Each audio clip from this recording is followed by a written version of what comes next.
बात उन दिनों की है जब रूस और जापान के मध्य युद्ध चल रहा था। जापानी सेना की कमान उन दिनों जनरल कमांडो के हाथ में थी। प्रातःकाल का समय था। सारा वातावरण शांत दिखाई दे रहा था। केवल छिटपुट गोली चलने की आवाजें आ रही थीं। जापानी सैनिक कुछ देर के लिए विश्राम कर रहे थे। जनरल कमांडो अपने शिविर में जलपान कर रहे थे।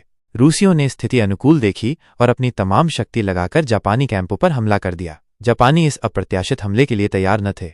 इधर रूसियों की भयंकर गोलाबारी के कारण खेमे धूल और धुएं से भर गए। बुद्धि चकरा गई, अब क्या किया जाए।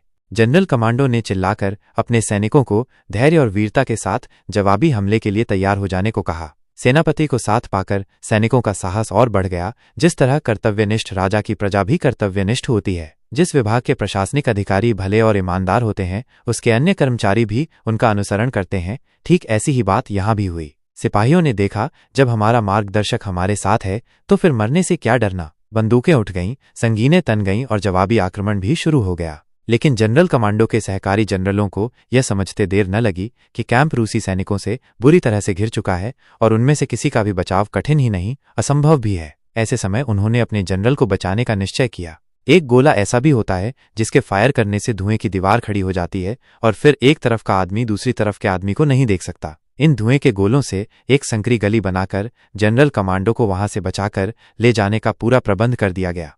अब अधिकारी जनरल कमांडो के पास गए और आग्रह किया कि वे तुरंत यहां से निकलकर सुरक्षित स्थान को चले जाएं।